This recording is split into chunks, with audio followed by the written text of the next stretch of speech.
Magandang hapon sa ating lahat. Bago tayo magsimula ay meron lamang pabatid na kasunduan para sa atin.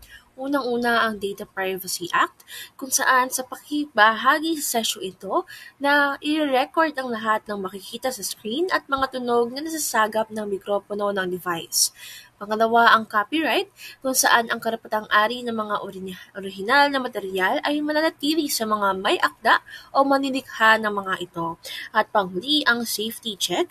Ito ay upang masiguro na tamang tao ang dumadalo sa klase at malaman kung kayo ay nasa Zoom at tamang nakikinig. So, bago tayo mag-start ay inaanyayahan ko din na mag-open camera ang mga maaaring mag-open pero kung hindi kaya pwede nyo ito panatilihing naka-off cam. Ayun lamang ang ilang reminders bago tayo mag-start. Maraming salamat. Ayan. So, isang magandang hapon sa ating lahat. So, kanina pinag-usapan natin yung patungkol sa ating self-confidence or self-esteem at paano natin siya i-develop. So, ngayong hapon naman ay pag-uusapan natin ang gampanin natin bilang isang individual sa ating lipunan. Kaya naman, meron bang maaaring magbasa ng pabagat natin ng module ngayong hapon? Meron bang pwedeng magbasa ng pamagat? Sige, Shing. Pakikiisa, sama-samang tugon sa isyung pangkalikasan. Ayan, maraming salamat, Shing, sa pagbasa ng titulo or pamagat ng ating module ngayong hapon. Pakikiisa, sama-samang tugon sa isyung pangkalikasan. At bago tayo magsimula ay magpapakilala muna ako, syempre, at ang aking kasama. So, ako nga pala si Teacher Hannah at kasama ko ngayon si... Ayan, ako naman si Teacher Lay at kami yung magiging teacher nyo para sa implementation ng ating module. Ayan, thank you so much, Teacher Lay, pero medyo mahina ang iyong boses sa aking end. Kaya pwede mo pa naman ayusin ngayong oras. So, ngayon magkakaroon muna tayo ng overview sa ating tatalakayin ngayong oras. Sino po ang maaaring magbasa? Sige. Lander? Panimula. Ang mga isyong pangkalikasan ay kabilang sa mga pinakamahalagang hamon na kinakaharap ng ating mundo sa kasalukuyan. Ang epektibong pagtugon sa mga isyong ito ay nangangailangan ng sama-samang pagkilos at pagtutulungan. Sa module na ito, ating pag-aaralan ang kahalagahan ng pagkakapit-bisig sa pagharap sa mga napapanahong isyong pangkalikasan at kung paano tayo makapag-aambag sa mga ganitong uri ng aksyon. Ayan. Thank you so much, Lander, sa iyong pagbabasa. No, highlight lang natin, yung ating pag-uusapan ay isyong pangkalikasan. At in-emphasize dito na ang isyong pangkalikasan ay isa sa mga pinakamalaking hamon na kinakaharap hindi lamang ng Pilipinas pero ng buong mundo sa ating kasalukuyan. At mahalaga itong pag-aaralan natin, no, dahil dito malaman din natin ang kahalagahan ng pagtutulungan o pagkakapit-bisig sa pagharap sa mga napapanahong isyong pangkalikasan na ito. At paano tayo makapag-ambag bilang mga students? Sabi nga, di ba, no man is an island, and also yung kasabihan na two heads are better than one. So sinasabi doon, no, na hindi mo kaya kapag ikaw lang. No, maliit yung tsansa na may maabot tayo kapag iisa lang yung kumikilos. Kaya naman, basahin din natin, no, according din kay Oslon, no, sa kanyang logic of collective action, epektibong nakakamit ng mga tao ang kanilang mga layunin kapag sila ay nagtutulungan kaysa sila ay nag-iisa o sa pag-iisa. Kaya bukod dito, according naman kay Ostrom 1990, sa kanyang pag-aaral, ang mga lokal na komunidad ay epektibong namamahala ng mga likas na yaman dahil sa kanilang pagkakapit-bisig at sa kanilang pamamahala. Okay? So, ayun lamang. yung ating panimula. So bago natin opisyal na simulan ang ating diskusyon, ay magkakaroon muna tayo ng iilang gawain. So maaari ko bang matawag si Teacher Lay? Ayan, para sa ating unang gawain, ito ay pinamagatang kahaligiran. So para sa ating gawain ay magpipaste lamang kayo ng mga pictures or ng mga larawan ng mga bagay na pinahahalagahan nyo sa ating kapaligiran at iuugnay ito sa bawat larawan na nakapaskil sa bawat isa. Gaya na lamang ng halimbawa dito, no? Halimbawa, si Teacher Lay ay ang una niyang pinapahalagahan sa kapaligiran na yung puno. So, magpipaste ako doon sa ating Jamboard ng larawan ng puno. Sa kabilang banda naman, si Teacher Hana, halimbawa, ang pinapahalagahan niya sa kapaligiran ay ang mga ibon. So, lalagay din si Teacher Hana ng larawan ng isang ibon. Habang naglalagay kayo ng mga larawan, ay huwag niyong kalimutan na iugnay ang.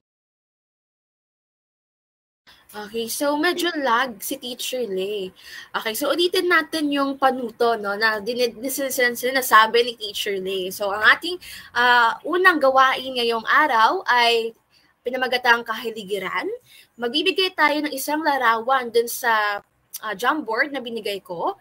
Larawan ito na makikita nyo sa kalikasan o sa ating kapaligiran. At syempre, since pinapahalagahan nyo ito, no, iuugnay natin ito sa mga kasama din natin. No? Iuugnay ito sa bawat larawan na ipinaskill ng bawat isa. So, iuugnay nyo doon. Then, lalagay lang tayo ng may siguro isang sentence or phrase paano nagkakaugnay yung mga larawan na yon. So for example, itong puno na nakikita niyo dyan, no, naugnay siya dun sa bundok. Okay? Yan, tapos isulat niyo yung kaugnayan nitong dalawang ito. Nakuha ba ng lahat yung instructions? So any reacts before we start the activity?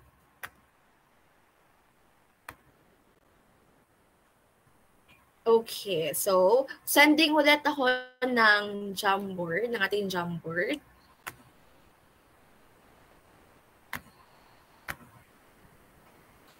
Okay, so for this activity, I will give you 3 minutes. Wait. Teacher Lay. So, Teacher Hana, audible na ba? Yes.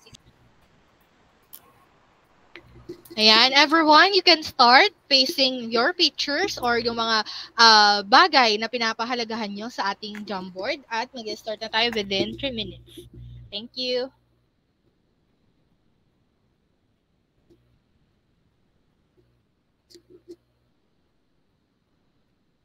Ayan, Teacher Hana, nakikita ko na marami na silang nag-access ng ating Jamboard.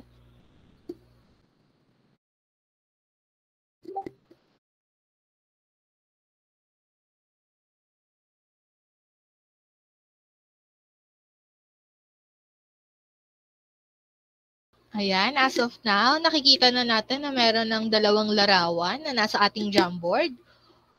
So, mukhang mahilig sa beach ang ating mga students for today, Teacher Hana, no? Yes, Teacher Lay. Sorry, naglag ako. Medyo parang summer vibes pa yung mga bata natin ngayong araw.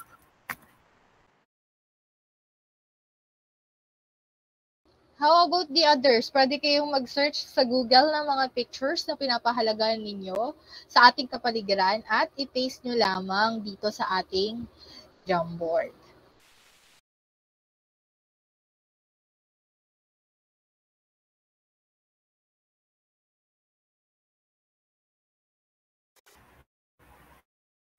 So we only have 1 minute left. Para dun sa nakalagay na sa taas, no? Kahit maglagay lang tayo ng 1-word description, paano nagkaugnay yung picture na yon sa ginawa nyo. Alright. Until now, meron pa rin answer. Pero you did input your answer. Single na time na. Teacher Lay? Ayan, marami na siguro nakapaglagay. May nakikita na akong 4 na pictures dito, pero more than that sana yung expected natin.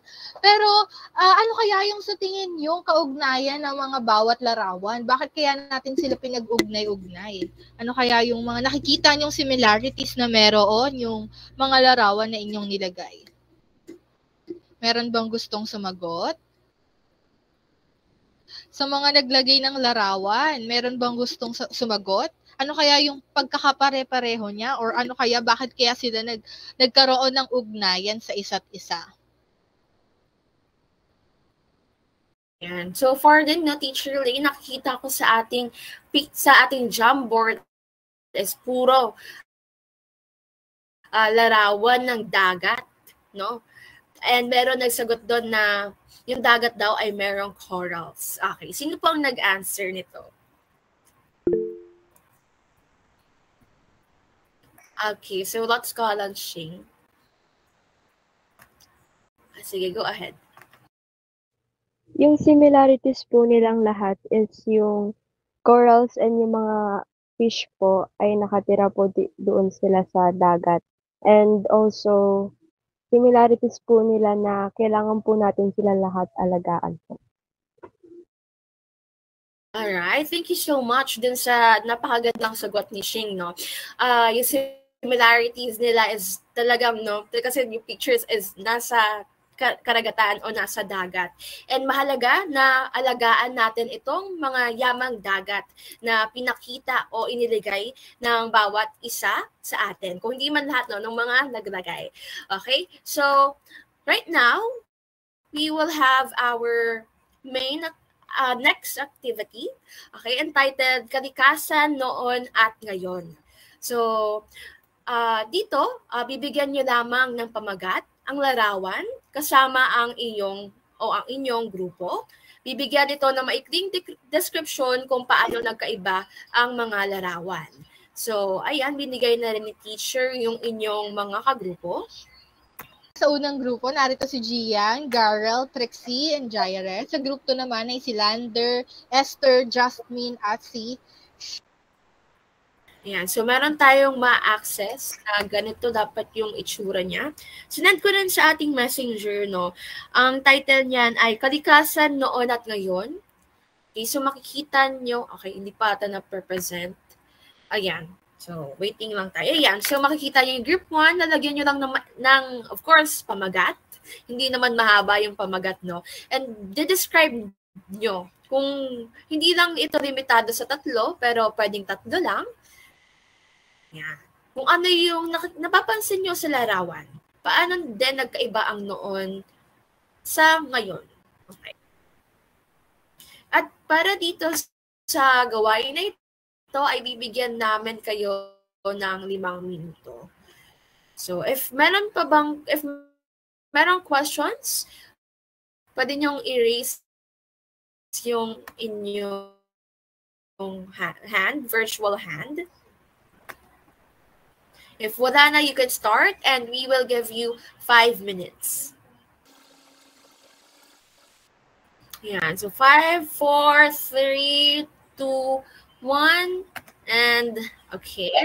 So, mukhang natapos naman ang lahat ng grupo sa kanilang gawain, kaya magkakaroon tayo ng pamprosesong tanong dun sa inyong ginawa. So, for the first question, ano ang mga pangunahing pagkakaiba ng kalikasan noon at ngayon na nakita ninyo sa mga larawan?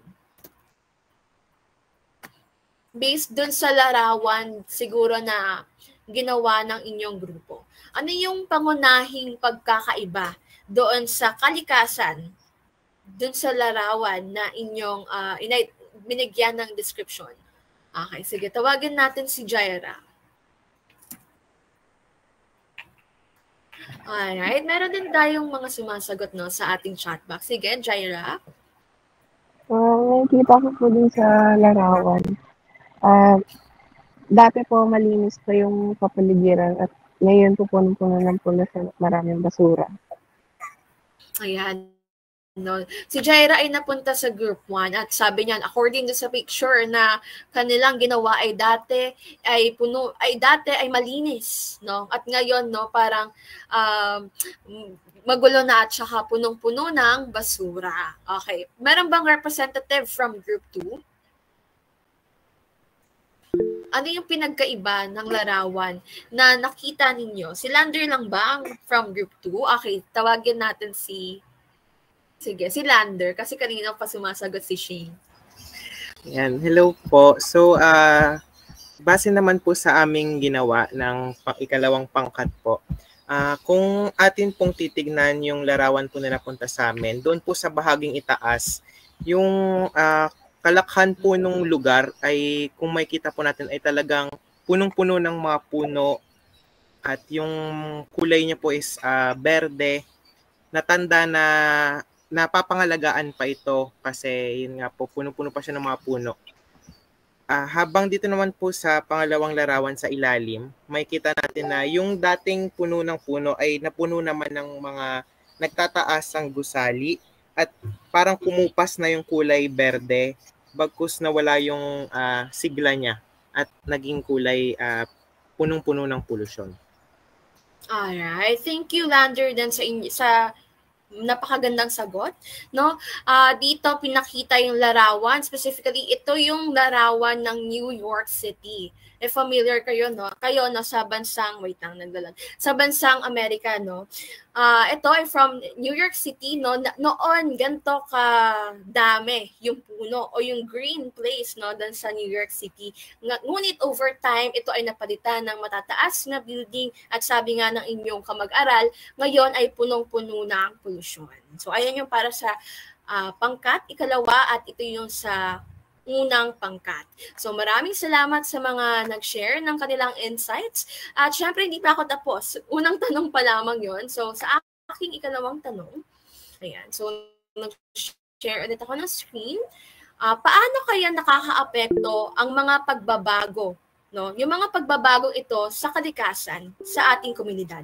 Sige, Trixie, pwede kang mag-open ng mic. Paano nakakaapekto yung mga pagbabago sa kalikasan sa ating komunidad? Wala na pong masyadong mga puno at sariwang hangin. At hindi na po masyadong sariwa yung hangin. Ayan, so wala na masyadong sariwang hangin dahil naputol na yung mga puno, no? Kung makikita nyo din sa una at pangalawang larawan, wala nang masyadong puno. Okay, at sa panghuling tanong, ano kaya ang maaaring gawin ng bawat isa upang mapangalagaan at mapabuti ang kalikasan sa kasalukuyan? Bilang isang mag-aaral, paano kaya natin mapapangalagaan at mapapabuti ang kalikasan sa kasalukuyan? Okay, sige, let's call on Shane. Bilang isang mag-aaral po, maaari po nating mapangalagaan yung kalikasan po natin sa pamamagitan lamang ng pagtatapon ng mga basura sa tamang lalagyan po. Ayan. So, isa yon sa mga pwede natin gawin ay yung magtapon ng ating basura sa tamang kinalalagyan, no, sa tamang basurahan. Okay, maraming salamat ulit sa lahat ng nagsagot, no? At ngayong araw, ito yung mga dapat nating makamit. Ito yung ating mga layunin. Sino po ang maaring magbasa? Okay, tatawag tayo na, sige, just me. Pwede mo bang basahin yung mga layunin natin ngayong araw? Okay po. Mga layunin. Patukoy ang mga nagpapanahong isyong pangkalikasan na nangangailangan ng pakikiisa. Maipaliwanag ang kahalagahan ng pagkakapit-bisig sa pagharap sa mga isyong pangkalikasan. Pangatlo, makagawa ng isang vision board na naglalayong solusyonan ang mga isyong pangkalikasan sa pamamagitan ng pakikiisa sa grupo.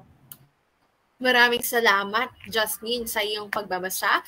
Kaya naman, sisimulan na natin ang diskusyon sa pamamagitan, okay, mamaya pa pala yun, sa pamamagitan ng pagbabasa ng mga inaasahang masagot sa pagtatapos ng module.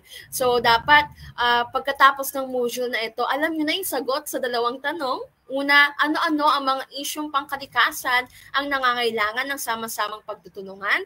At pangalawa, paano makatutulong ang isang mag-aaral na kagaya ko sa mga isyong pangkalikasan? Upang simulan ang ating diskusyon, meron tayong larawan. Isang larawan. So, sino kaya ang makapagsasabi sa akin, ano ang tawag sa ginagawa nila? Okay, meron tayong dalawang nag-raise hand, pero kanina pa sila sumasagot. Sige, tatawag tayo. Garil. Nandito ka ba, Garil?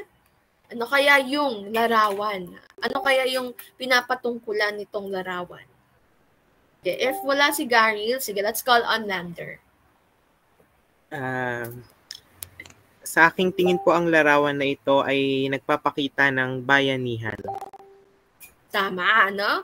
Itong larawan na to, kilala, dati pa ito, kung alam nyo na yung kultura ng Pilipinas, meron doon ang termino na pagbabayanihan. So, paano kaya nila ginagawa itong pagbabayanihan? Sa paanong paraan? Sa paanong paraan nila nakakamit yung pagbabayanihan? Sige, Sheen. Sila po ay nagtutulungan po. Okay, so sila ay nagtutulungan upang makamit nila yung pagbabayanihan, yung kanilang goal, At sa ibang salita, sila ay nagkakapit-bisig. So, pagkakapit-bisig. Ano kaya ang ibig sabihin nito? Sino ang maaaring magbasa? Let's call Jaira. Ang pagkakapit-bisig ay nangangahulugang sama-samang pagkilos ng mga tao upang makamit ang isang layunin. Sa konteksto ng mga isyong pangkalikasan, ito ay tumutukoy sa pagtutulungan ng iba't ibang sektor ng lipunan o grupo ng mga tao upang mapangalagaan ang kalikasan. Ayan. Thank you so much, Jaira, So, emphasize natin, pagkakapit-bisig, kapag may kasama kang kaibigan, kumakapit ka sa kanya, Parang gano'n yung pagkakapit-bisig. Ibig sabihin sama-sama. Kaya nga, meron kang kasama kapag kapit, Meron kang kasama sa pagkilos, sa paggamit ng layunin. At dito sa konteksto naman ng kalikasan o isyong mga pangkalikasan, tumutukoy ito sa pagtutulungan ng iba't ibang sektor. Hindi lamang ng mga grupo, pero yung sektor yung malalaking bahagi ng lipunan, dito nagtutulungan sila upang mapangalagaan ang kalikasan. Kaya dito merong mga proyekto o inisyatiba na nagtagumpay dahil sa sama-samang pagkilos. Ang una ay tree planting campaigns. Pwede bang basahin ito ni Trixie? Okay, since mukhang wala pa si Trixie, Esther, pwede mo bang basahin ang description na nasa ilalim ng tree planting campaigns? Ayon sa pag-aaral ni Crowder at ang malaking pagtatanim ng puno ay nakakatulong sa pagkuha ng carbon dioxide kaya't nababawasan ang epekto ng global warming. Ayan, maraming salamat, Esther. So, ang carbon dioxide, or CO2, alam niyo sa science, ito ay isang uri ng greenhouse gas na tumutulong sa pag-init or ito yung nagko-cause ng pag-init ng mundo sa pamamagitan ng greenhouse effect. At dahil sa mga aktibidad ng tao, gawain natin, tumataas yung antas ng carbon dioxide at iba pang greenhouse gases na nagdudulot ng labis na pag-init ng mundo or global warming na tinatawag natin. Kaya kapag mas maraming puno ang itinatanim, through tree planting campaigns, mas maraming carbon dioxide ang naa-absorb ng mga ito. At sa ganitong paraan, nababawasan ang dami ng carbon dioxide sa hangin at sa gayon ay nababawasan din yung epekto ng global warming. At makikita natin ito sa isang video. Okay. So, itong video na ito nagpapakita ng inisyatiba, ng mga inisyatiba na nagtagumpay, actually nagsa-strive, no, na pupumilit magtagumpay para sa kalikasan.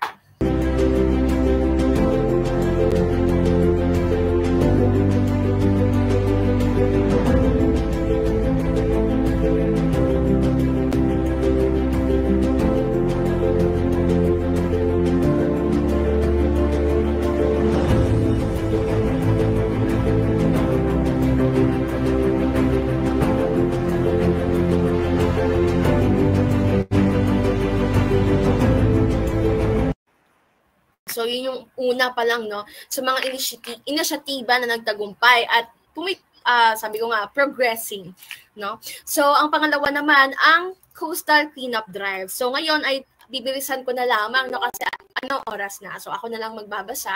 No, ayon kay Jambeck et al. 2015, ang pagharap sa plastic waste ay isang pandaigdigang issue at ang mga sama-samang pagsisikap sa paglilinis ng mga baybayin ay kritikal sa pagbabawas ng plastic sa karagatan. So pag sinabing coastal, no, may kinalaman ito sa mga baybayin, sa karagatan at sa mga bodies of water. So ang mga coastal cleanup drives, no, ito yung mahalaga siya sa paglutas ng polusyon sa karagatan. At ang plastic, no, yung pangunahing uri ng basura na nagdudulot ng malaking epekto sa mga karagatan at marine ecosystems. At ang hindi pagwasto o hindi wastong pagtatapon ng plastic kasama ang mga single-use plastics tulad ng bote, no, yung kadalasan na kaya nga single-use, isang gamitan lang. Mga bote, no, bag, ibang mga plastic bags, packaging ay humahantong sa pagdami ng mga plastic sa hindi lamang, no, sa lupain, ngunit pati sa baybayin at karagatan. At yung mga plastic na ito ay maaaring mapadpad, no, ng hangin at alon na nagiging sanhi ng pagkalat nito sa malalayong lugar ng dagat. Kaya ito yung nagdudulot sa pagkakaroon ng naapektuhan nito yung mga hayop, no, nasasakal niya yung mga hayop, no, tsaka nagkakaroon ng microplastics. Ito yung mga maliliit na piraso ng plastic na pumapasok sa food chain o dun sa stomach ng mga hayop na pangkaragatan. At pagkasira rin ng mga coral reefs at iba pang marine habitats. So, dito, yung sama-samang pagsisikap, no, sa paglilinis ng mga baybayin ay mahalaga upang mabawasan ang plastic sa karagatan. Kaya, panoorin natin yung ilan sa mga inisyatiba na meron tayo at ng iba pang bahagi ng mundo.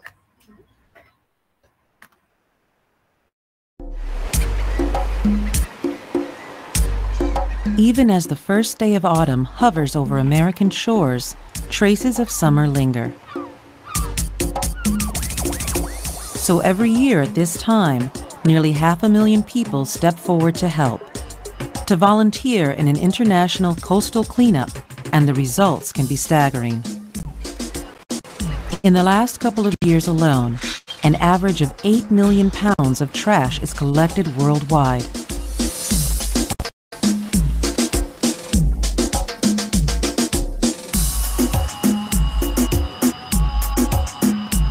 Please watch where you put your feet, watch what you grab with your hands. We have found in the past hypodermic needles, we've found drug paraphernalia.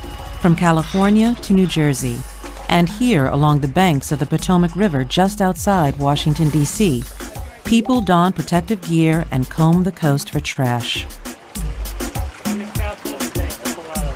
35 glass bottles.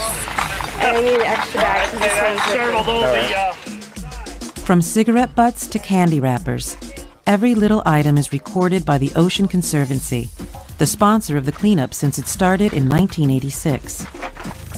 Because a lot of our trash that's found, unfortunately, is not coming off of ships in the dark of night. It's coming from land, areas, people who were at the beaches, people who were inland, and things are washing downstream. Disgusting. All this out here. I was so shocked I came out here, I thought, oh, you know, people don't litter that much. You see stuff on the side of the road, but when you come out here, it's just everywhere. Yeah, it is pretty amazing, actually. We can pick a lot of it up one day, and then the next day come back, and there's twice as much as there was the day before. So it seems like there's no end to the trash. At this site, 2,000 pounds of trash were collected in just an hour and a half. Despite their obvious progress, in many places, such as here along the Potomac River, the work is far from over. The river is going to require continued, maintained efforts for many generations to come, but we're getting there. This is a sign that the next generation is going to care about the resource and is going to want to pass it on to the next generation improved. Everywhere water meets land, the goal of this cleanup is the same: to beautify and restore coastlines, and to get people to think about how they dispose of their own garbage so autumn's wind will blow cold, but perhaps not so cluttered. Ayan. So, ayun yung pangalawa. At panghuli, no, ay recycling initiatives. So, sinasabi lang dito, no, sa halip na kumuha ng mga bagong materials, no, mula sa kalikasan, ay ginagamit ulit yung mga ito. Kaya nababawasan yung mga enerhiya, yung chemical na ginagamit, pati na rin yung mga emissions na nilalabas. Kasi ni-recycle natin ito. Kaya naman, para mas maunawaan natin yung initiatives na ito, ay panoorin natin yung panghuling video natin ngayong araw. Okay, so wait lang natin siya. Ito naman ay sa konteksto ng Pilipinas. They are called the plastic flamingo. They collect waste, shred it, and then mold it into eco-lumber, which can be used for fencing, decking, or even making disaster relief shelters. And our core mission is to tackle marine plastic pollution by collecting and recycling plastic waste into recyclable products. Eco-Lumber is 100% upcycled materials, so 100% made out of plastic waste materials, and we also include some additives and colorants. And this is a rot-free, maintenance-free, splinter-free. The company has collected over 100 tons of plastic waste since 2019. Approximately 80% of global ocean plastic comes from rivers in Asia. The Philippines alone contributes a third of that total. And while this small company is doing its bit, they are definitely facing an uphill battle. The pandemic has only worsened global plastic output. From plastic face shields, gloves to takeaway food containers and bubble wraps. As online shopping surged, people's ignorance in how to dispose of plastics properly also contributes to the problem.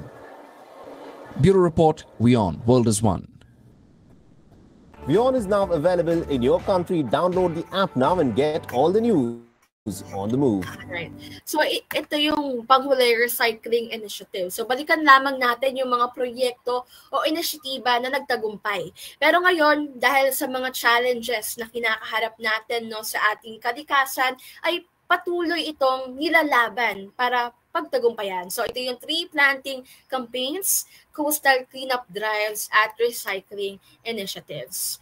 So ngayon, of course, emphasize natin yung mga isyung pangkalikasan. Ito yung mga isyung pangkalikasan na nangangailangan ng pagtutulungan. So, kanina parang na-mention ko na yung climate change, no? So, pag sinabi natin climate change, no, from the word itself is change or pagbabago. Merong pagbabago sa klima, no? Ito yung pagtaas ng average na temperatura ng mundo dahil sa pagtaas nga ng greenhouse gases tulad ng carbon dioxide sa ating atmosphere.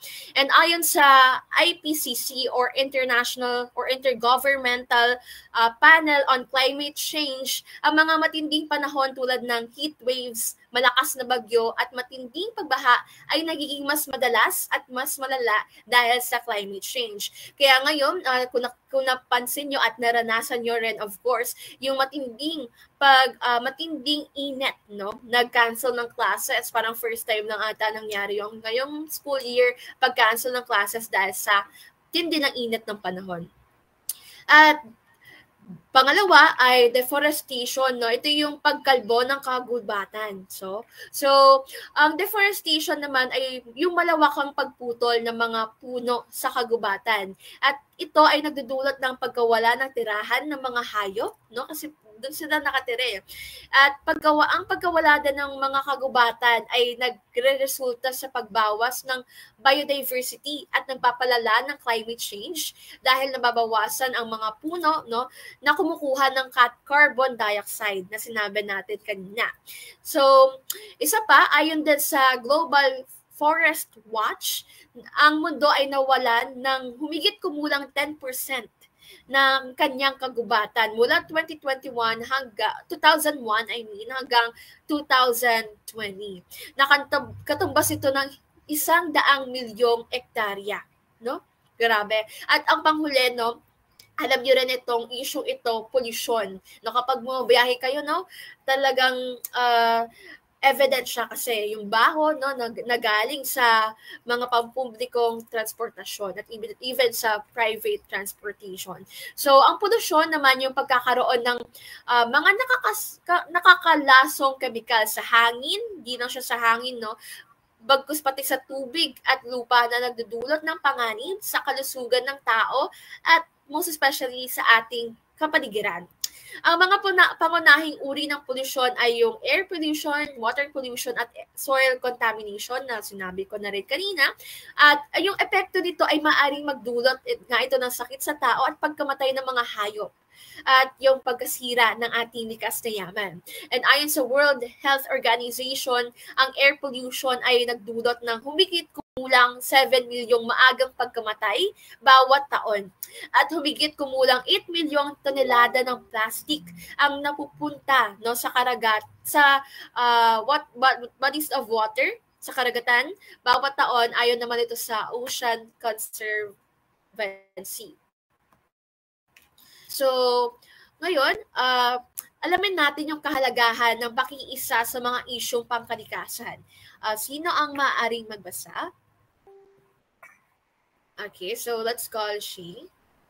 Kahalagahan ng pakikiisa sa mga isyong pangkalikasan. Ang pagkakapit-bisig ay mahalaga sapagkat ang mga isyong pangkalikasan ay masyadong malaki para harapin ng isang tao o isang grupo lamang. Ang pagtutulungan ay nagpapalakas ng puwersa at nagdudulot ng mas malawak na epekto. Ayan, maraming salamat sa pagbabasa. So, ang pagkakapit-bisig, no, yung kahalagahan ng inaral natin ngayon, yung pagtutulungan, ay mahalaga sapagkat yung pinag-usapan natin na issue kanina, katulad ng climate change, deforestation, at pollution, kung ano mang uri, no, napakalaki ito at sobrang komplikado para harapin lamang ng isang tao o ng isang grupo. Kaya ang bawat isa sa mga isyong ito ay may malawakang epekto, no, sa iba't ibang bansa. Kaya nangangailangan din ito ng sama-samang pagkilos mula sa iba't ibang sektor ng lipunan, no, gobyerno, ng paaralan, ng iba't iba pa. At mas nagiging epektibo ang mga hakbangin at mas mabilis na nakakamit yung mga layunin, no, kapag tayo ay nagtutulungan upang mapangalagaan ang ating kalikasan at ng ating planet Earth. So, ito yung dapat pahalagahan natin, no? Yung mga dapat meron tayong sinasaalang-alang kapag tayo ay may mga aktibidad, no, lalo na may kinalaman ang kalikasan. So, una, yung pakikiisa na minention natin kanina o yung pagkakapit-bisig or cooperation sa Ingles. Ito yung kakayahan natin, no? Of course, parang hindi ko na siya kailangan i-explain kasi halata naman sa ating picture. Pero ito yung kakayahan natin na makipagtulungan. At yung kamalayan sa kalikasan or environmental awareness, ito naman yung pagpapataas natin ng kaalaman, no, sa mga isyong pangkalikasan at sa kahalagahan ng bakit natin kailangan alagaan yung ating environment, no? At panghuli yung pananagutan o responsibility. At ang bawat isa sa atin, dahil mayroon tayong session ngayon, no? At of course, it nyo din itong napag-aralan na at Ngayon, alam natin itong mga bagay na ito, meron tayong pananagutan sa mga aksyon na at sa mga epekto ng aksyon na ginagawa natin sa pang-araw-araw. Ayan. So, bago tayo dumako sa susunod nating gawain, meron ba kayong katanungan patungkol sa ating naging talakayan ngayong araw? Kung wala na, maaari ba akong makahingi ng iba't ibang reactions? Pwedeng heart or like. Ayan. So, most of you naman ay nag-react. So, Teacher Lay. Ayan. Para naman sa ating panghuling gawain ay ito'y pinamagatang lunti ang kinabukasan, dream board o vision board para sa ating kalikasan. So, para dito ay bubuo lamang tayo ng isang dream board o vision board kasama ang inyong mga kagrupo kanina tungkol sa mga nais nyong mangyari sa kalikasan sa hinaharap. Pagkatapos nun ay ililista niyo sa ibaba kung ano ang mga hakbangin, kung paano makakamit ang ganitong mga vision. Naiintindihan ba? Ay, gaya ng example dito, no? Dito sa unang larawan, meron tayong vision board 2023 at siguro nandito yung mga gusto niyang puntahan na mga lugar. Meron dito, siguro nandito yung Paris, France. Ayan, nakikita ko dito sa gilid. At yung mga iba't iba pang mga lugar. Pero sa ating gawain ay tungkol naman ito sa kalikasan. Ano kaya yung mga gusto nating pang mangyari sa ating kalikasan in the near future? Okay? So, para sa ating dream board ay isasend lamang natin ang ating link. Ayan, meron din tayong rubrics, of course. Teacher Hannah, pwede po bang pakisend na din sa ating GC ang ating link ng ating gawain? So, para sa rubrics or para mag-grade na ng inyong gawain, meron tayong iba't ibang kategorya. Una ang pagkamalikhain. Kung kayo ay kung ang gawa nyo ay napakahusay, magkakamit kayo ng 25 puntos hanggang sa 10 puntos kung ito naman ay di gaanong mahusay. Ikalawa ay ang kaugnayan sa mga layuning pangkalikasan. Ikatlo, organisasyon. Ikaapat ay ang nilalaman ng mga hakbangin. So meron dito napakahusay, 25 points, mahusay, 20 points. Katamtaman, 15 points at di gaanong mahusay na 10 points. So, meron kayong 10 minutes para maglagay ng mga larawan sa ating vision board. Ayan. Nasend na ni Teacher Hannah ang ating link. Chat lang kayo if na-access yun na siya. I-share ko yung screen. Meron tayong sined na link sa ating GC mismo.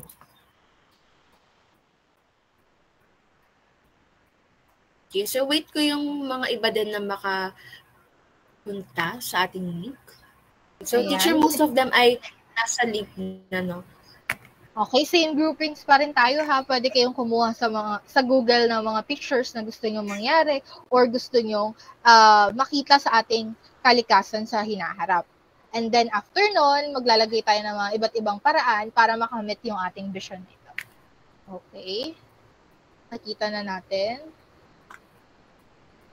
Ayan. So, since most of them we can start the timer. 10 minutes starts now. But if done na yung group, you can chat dito sa ating Gmeet chat box, finished or done, para pwede na tayo mag-proceed.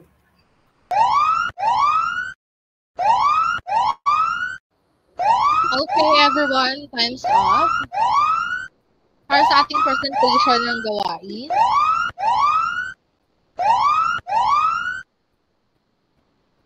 Ayan. Para sa ating presentation ng gawain, tawagin muna natin yung group 2. Sino bang maaaring mag-present ng kanilang gawa? Group 2? Ayan. Thank you, Teacher Hannah. Group 2 ang nakita kong gumagawa kanina sa ating vision board ay si Lander and Shane. Sino ang magpapresent ng inyong vision board?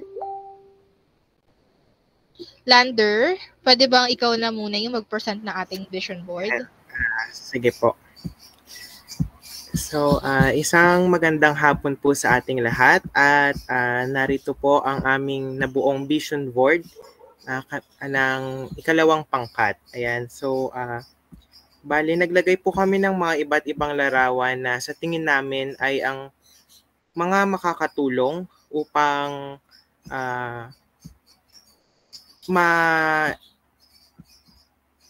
upang magkaroon ng pagbabago sa ating kapaligiran, upang masalba natin ang kapaligiran sa mga issue na nagaganap sa panahon ngayon.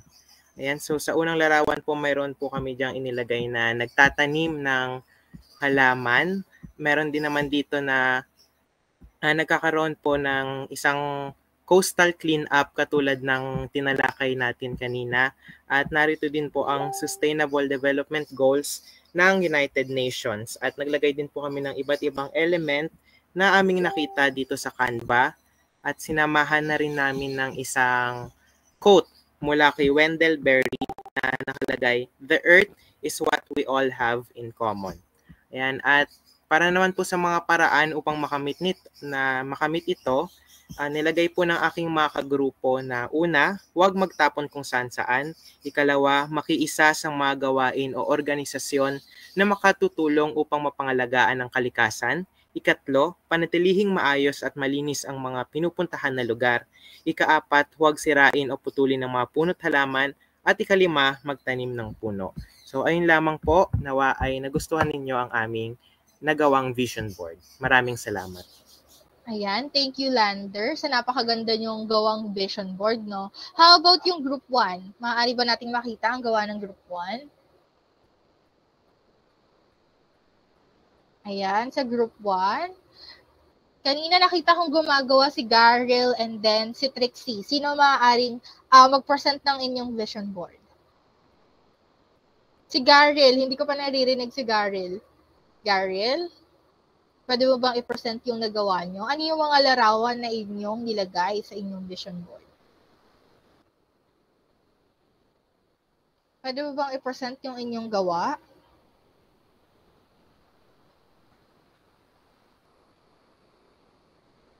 Sino magpa-present na gawa ng group 1? Sino pang other group mates ng group 1? Ayan, nawawala daw ng connection si Trixie. How about the others? Meron pa naman kayong mga nilagay na pictures dito. Sayang naman kung hindi nyo ma-present. Ayan, mukhang ayaw na i-present ng group 1 yung gawa nila. Sino pang ibang kagrupo ng group 1? Pwede ba tayong tumawag ng iba? How about Jasmine? Excuse me po, group 2 po ako po. Group 2 si Jasmine. How about the others?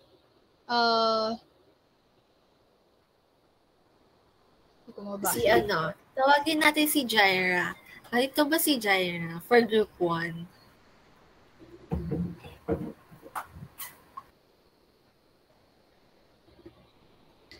I-present niya lang yung gawa nyo. Ano kaya mga nilagay nila sa larawan? Teacher, ano ba nakikita mo sa larawan? Merong puno, ulap, may falls, ano kayang message behind that? Ano kayang message? Walaan na lang namin ni Teacher Lay yung message nito. Sige, mababawasan kayo ng points kasi kasama sa rubrics natin yung mensahe, no? At hindi namin maunawaan ni teacher yung pinaka-mensahe kung huhulaan namin. Ano bang ibig sabihin ng mga larawan na to? Yung talon daw, sumisimbolo ng kalinisan.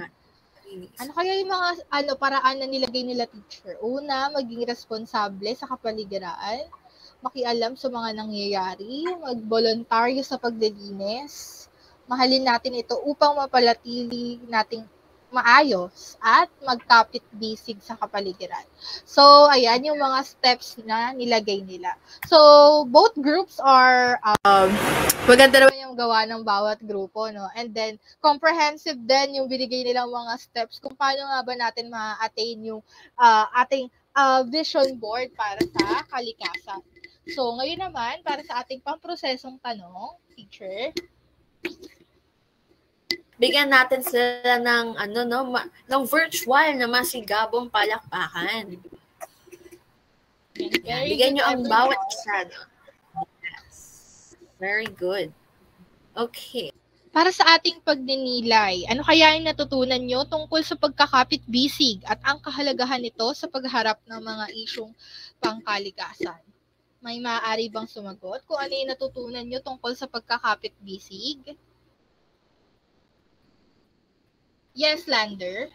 Ayan, so para po sa akin, ang aking natutunan tungkol sa pagkakapit-bisig ay ang pagkakapit-bisig o ang pagkakaisa ay ang siyang magiging daan upang makamit natin ang ating minimithi sa aspekto ng kalikasan. Ito ang magiging way upang tuluyan nating ma-eliminate ang mga issue na kinakaharap natin patungkol sa ating kalikasan.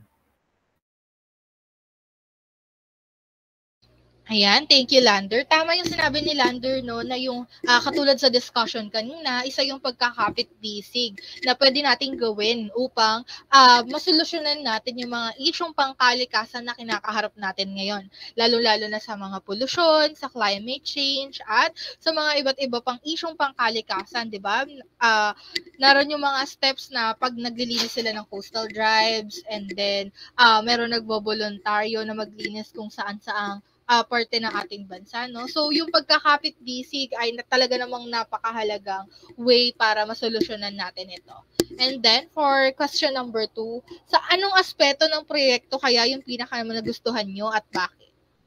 Maaari ba nating tawagin si Jasmine? Hindi ko po siya masyadong naintindihan, pero yung sasagot ko po is yung tree planting po. Tama po ba?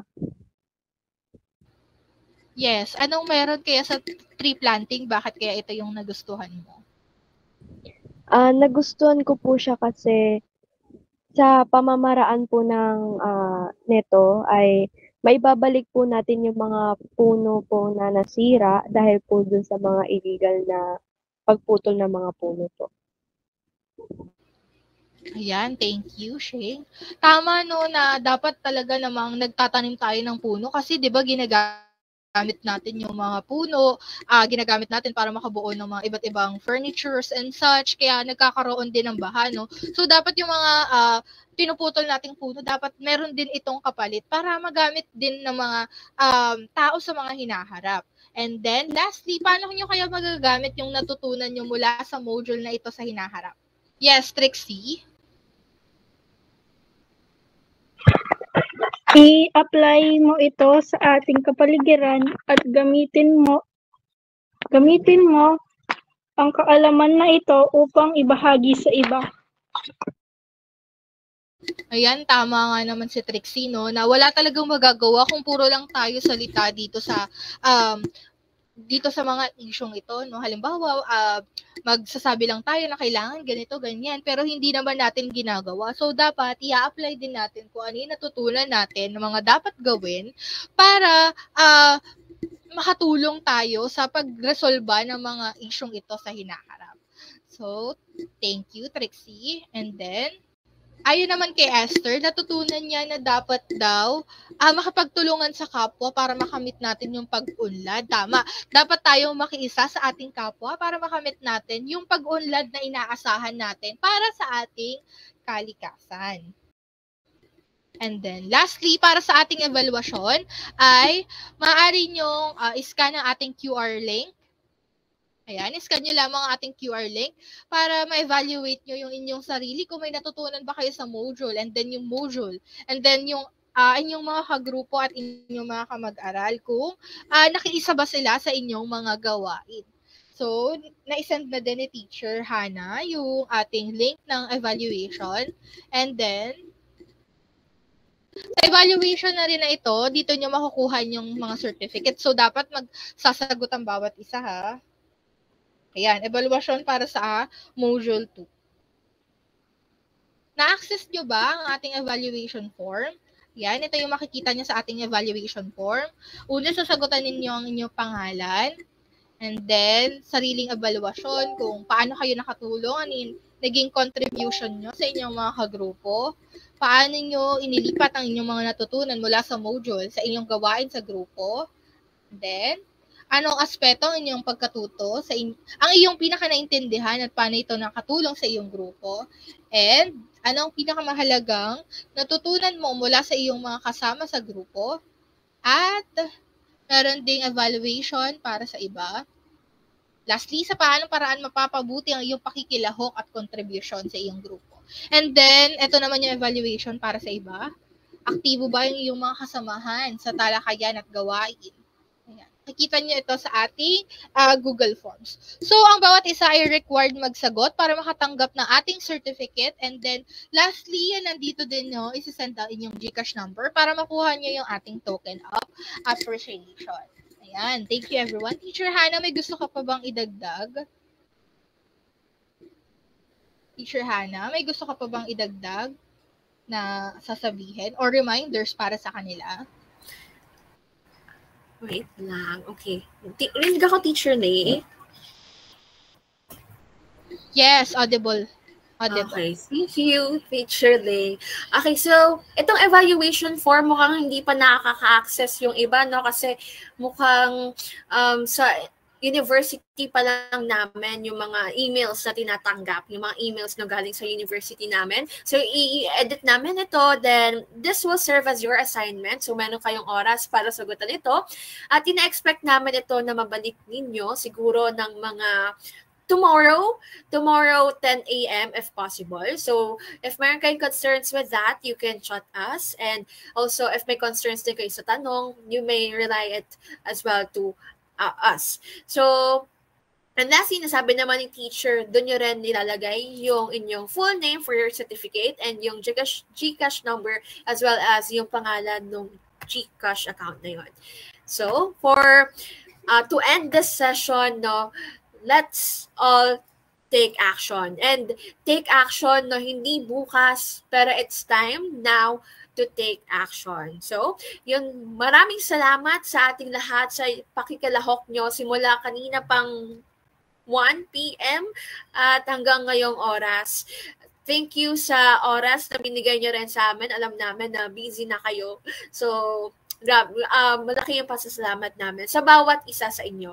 Thank you so much at see you around po. Thank you po. See you.